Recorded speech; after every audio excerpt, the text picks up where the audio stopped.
Okay, students, so now we are going for the last chapter in this semester, which is the event industry and entertainment. Okay, first of all, we start with the event development. So you can see here they have four major steps of event development. We start with decision, detailed planning, implementation, evaluation. Okay, but these four steps of evaluation is actually very important, and the individual event can be very different, and this can also affect the order of the major step just now, so they can change according to the nature and purpose of the event. So doesn't mean that each event have to use the same steps of this one. Okay, but they can also be changed, the order can change based on the event environment itself. Okay, and then the first one is the decision phase that will initiate the process and determines ultimately whether the event goes ahead or not. So this decision phase have five activities.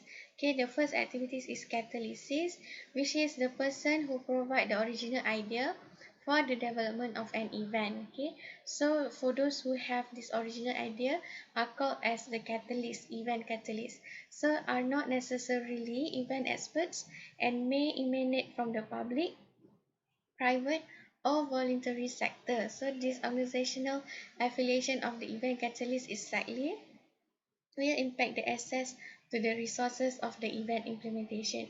So the catalyst of the event, okay, does not comes from event experts. Okay, sometimes they can come from the public itself, which means the government come up with the idea, or maybe the agency, and then the private firms such as a corporation or individual, and also a voluntary sector. Okay, and then this catalyst is actually they giving idea because they have the access to the resources of the event. Okay, and then specifying the event aims and objectives. So you have to set up the aims and objectives, which is very important and must be resolved early as possible because they will impact many aspects of the event, including the marketing and also sponsorship. So you have to find out the aims and objectives of the event because they will impact the event itself, the flow, the marketing part, the sponsorship, and all.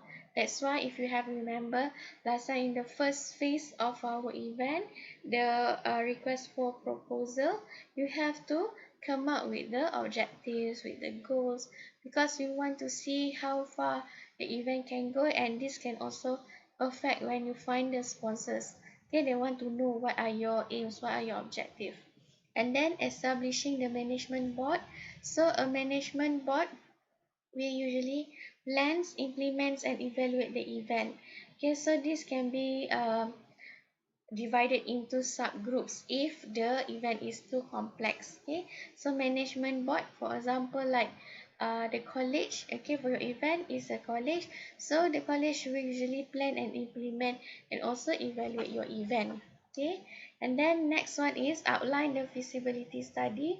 So for larger events, it is more risk associated with event failure, so you need to do detailed research so that you can do your decision. So the initial feasibility study, they will focus on first one, market research. Okay, that can facilitate your decision making, provide useful evidence of the potential of financial success to ensure you fulfill the aims, and provide information about your customer characteristics, motivation, preferences, and others. And then this feasibility in a study will also include financial implications, which can lead to major or minor modifications to the event features. Yes, so this can be including activities which the choice of venue and most commonly the ticketing price. Early determination of financial non-feasibility can minimize wasted time and effort. So when you run this feasibility study of financial implications, you can find out the right budget so that you can uh, manage your financial wisely. Okay, so you know what are the things that you should buy for your event, what is not included in your event, and what, so that you can avoid any of the wasting your time and wasting your energy to do all these financial implications. Okay, and then decision making is the last sub-stage in the decision phase and the stage where the board needs to have enough of information to decide whether the event should go on or you have to change the planning instead. Okay, so this is based on your RFP, right? Request for proposal. So after that, the board, okay, which means the lecturer, Miss Afika, they will decide based on your RFP just now whether your event should go on using all the information that you have stated, or sometimes we have to change it again. Okay, and then next is detailed planning.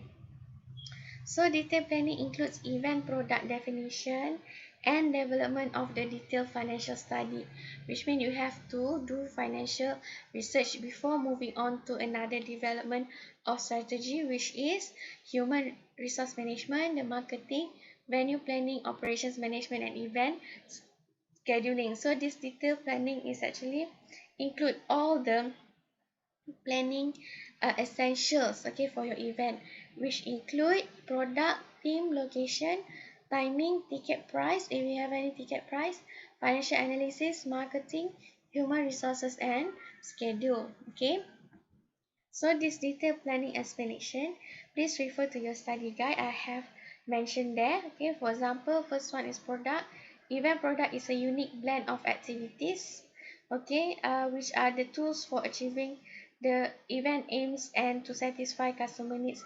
What are your products? For example, last time Hari Raya, so your event activities that will make your participants satisfied. And then theme of an event, which is the umbrella to unify the final event image. Your event should have image, so that's why you have event theme. So it should be complementary and synergistic to the event aims, which means your theme should be complement each other, must related to your event contents, to your song, to your decorations, and others. Okay, and then event location is different from the event venue because the term location describe where the event will take place. For example, open air or indoor, whereas the venue is a specific place. Okay, for example, okay, your event location will be located indoor. Okay, your Hari Raya event location is indoor, so venue is your own home. Okay, or for example, Mata Fair, okay, the location is indoor, okay, inside the building. The venue is PWTC, Putra World Trade Center. Okay, that is the difference between location and venue. Okay, and then event timing, down to the hour is critical to success and need extremely careful consideration because you have to consider your target audience, what are your event activities, and then the venue availability and event organizers preferences, okay, to find suitable dates for your event. An event should avoid clashing with competitor or major events, so that's why we pick the date for your Hari Raya event on Wednesday on the specific date because we don't want to clash with other event, because we know that your senior is also doing event and then Miss Africa student is also doing event, so we don't want to clash the event because this can be not a good competitors, are not good to compete with each other because we are having the same participants. Okay, and then ticket price may cover the entry alone or include the inside service such as parking or transportation. So ticket pricing is very important to the customer decision making and participation because they involve the financial and marketing managers. So your ticket price is also very important for you to decide because sometimes only admission fees and sometimes ticketing price including the other services such as maybe lunch or maybe dinner and then parking, okay, at the venue. And this actually ticket price is also important for the customers or for your participants to make decision because if it's too expensive they don't want to come, but if it's affordable to them, it's worth their money, so they will come to your event. Then financial analysis focus on the three issues, which is income, expenditure or expenses, budgeting, and cash flow. So potential income sources are important from one event to another, which can include grants or subsidies, donations, fundraising, and sponsorship. So income may be generated before, during, or after an event. Okay, so your income sometimes can come in before the event, during the event, or after the event. And this income can come from, like, for example, you all from the money collected. Then if you have profit, then you can do it in the next event. You can still use the same money, or sometimes you ask for sponsorships. Okay, and then next we move on to marketing. So event marketing, they have three important objectives: read their customer needs and motivations, develop products that meet the customers or the participant needs, build communication program which express the event purpose and objective. So market research can help understand your customer motivations. So your event marketing is very important because you want to know your customer needs and motivations. What are their motivations to attend your event? What do they need so that they can attend your event? And then what are the products that can meet with their needs? And then you have to build communication program with them. You must know how to communicate with them, right? And then we have HR, human resources, key element of the event experience contributing to customer satisfaction. So this involve a professional comprising full-time and part-time, permanent or temporary staff for the event. So your staff sometimes can be paid by hourly, or contracts or unpaid volunteers.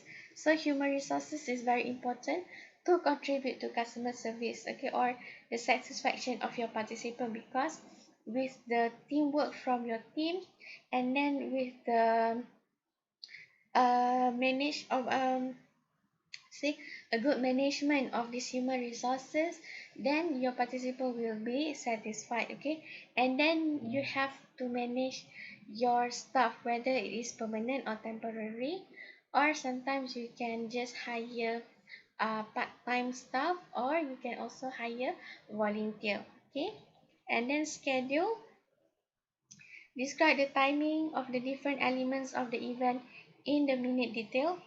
Event schedules are designed to help monitor event progress, and the evaluation tool they use to identify the date, time, action, location, responsibility, and explanatory notes. So event schedule is like your production schedule, okay, where you indicate the time, the task, the responsibility, who are the person that is responsible, and then any other notes that is related to the work task of the workflow of your event. Okay, and then we move on to implementation. Okay, so this implementation, they have three issues. First, you have to monitor the event progress. So the event opens with a confirmed management plan.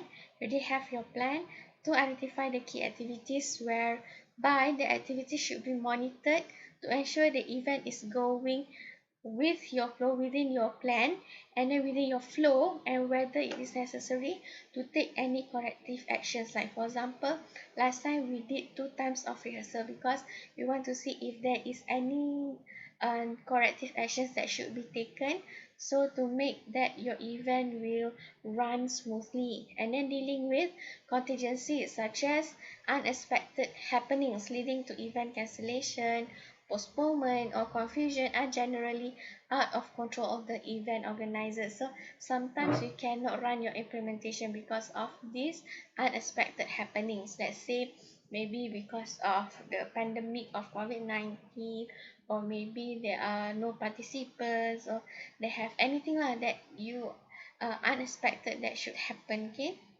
then last one, shutting down activities. Okay, so this shutting down activities is shutting down post event to ensure that everything is put back in place after the event, which include two tasks: dismantling and removing the equipment and cleaning up.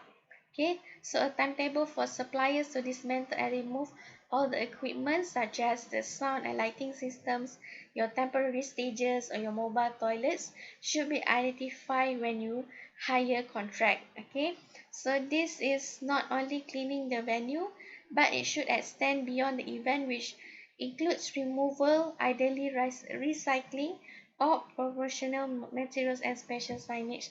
So shutting down activities, which means after you have shut down, after you have done all these post event activities, okay, you need to clean up the areas and then remove everything. This is for event that is at the actual venue, but for your online event, I think like your shutting down activities is like collecting all the survey forms and then clear up everything, doing report and others. Okay, right, so we stop here. I will continue with another video.